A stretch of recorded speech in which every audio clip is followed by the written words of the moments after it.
Okay, let's dive into this. Welcome to today's explainer. We're going to unpack a psychological concept that is, quite literally, happening all around you and to you every single day. I mean, have you ever wondered if your secret internal thoughts about someone could actually change their physical behavior? Sounds crazy, right? Well, according to the fascinating research we're looking at today, they absolutely can. We're going to explore how our internal expectations invisibly, but very tangibly, dictate the performance of those around us. It's almost like a superpower, but it's one that we often end up using completely by accident. To get us started, let's clearly establish the baseline here. We're talking about the Pygmalion Effect. Basically, it's the phenomenon where higher expectations actually lead to higher performance. It's this invisible psychological loop we all participate in. When you expect more from someone, they tend to deliver more. But it's not magic, right? It's a highly predictable chain reaction of human behavior. So let's break down exactly how this loop functions. Section 1. The cycle of expectations. To really understand the mechanics of this effect, we have to look at the theoretical loop. It's best understood as a circle.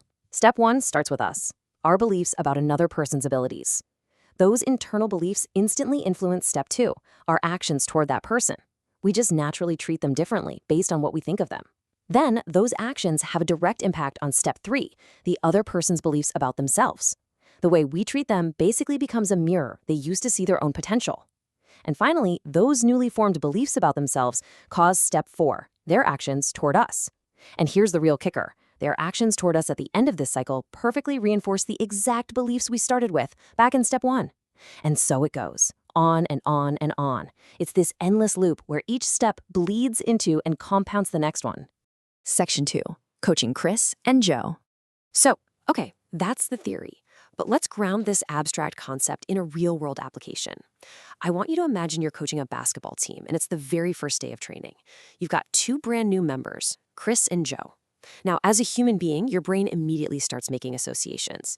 On the left, Chris happens to remind you of a famous, highly successful basketball player. On the right, Joe reminds you of this super annoying boy from your high school years.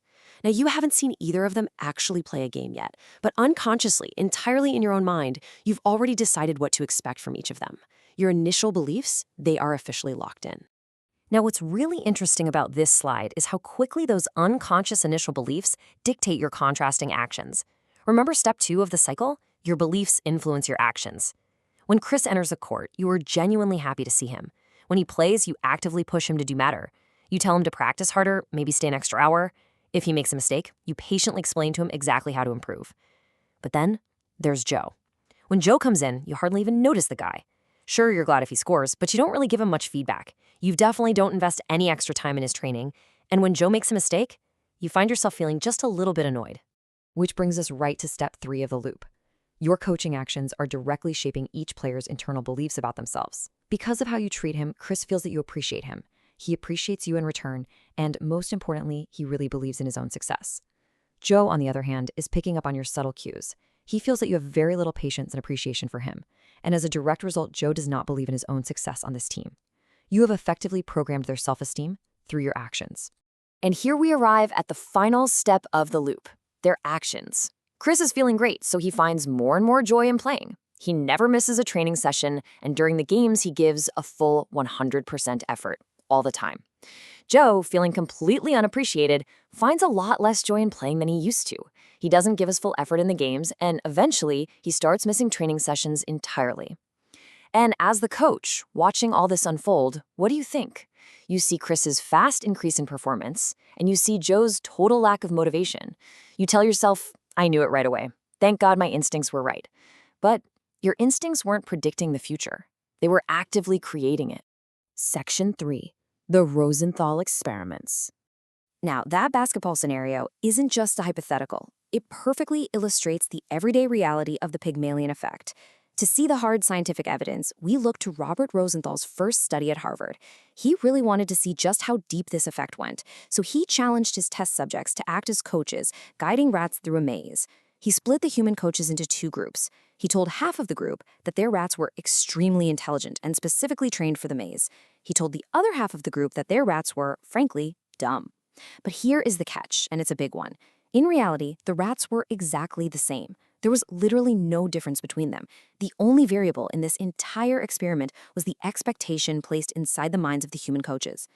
And the outcome of this experiment is absolutely shocking. During the trials, the so-called smart rats actually performed significantly better than the dumb ones. I mean, think about that for a second. These are rats. They don't speak English, they don't understand the labels assigned to them, yet the internal expectations of the human coaches somehow influenced the physical performance of literal rats in a maze. The way the humans handled, observed, and interacted with the animals, driven purely by expectation, changed the reality of the outcome. And this brilliantly illustrates what happens when we scale this up. We see this exact same phenomenon when Rosenthal took this concept out of the lab and into a human environment. He teamed up with Jacobson for a really famous school study.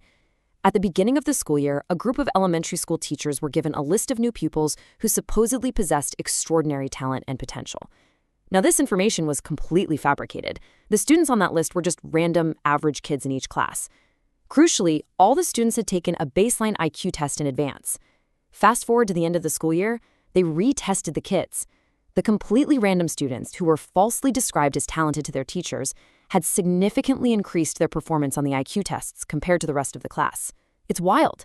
A completely made-up expectation resulted in an actual measurable increase in human intelligence scores. Section 4. Shaping our reality. As we reflect on the profound implications of this hard data, from basketball courts to rat mazes to elementary school classrooms, we really have to confront what this means for our own lives.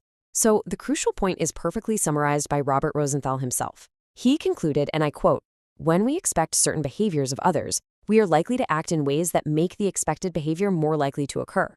Our internal biases, they don't just live passively in our heads. They are active blueprints that we use to physically construct the world around us. We are constantly shaping the people we interact with, dragging them up or pushing them down, entirely based on what we secretly expect from them."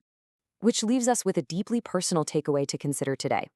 If the people around us are constantly projecting their expectations onto us and shaping our performance in the process, is there a way to prevent ourselves from being shaped by others in a negative way? It's a pretty powerful question to reflect on as you navigate the invisible psychological loops in your own life today. Thanks so much for joining me for this explainer, and remember, keep questioning the expectations around you.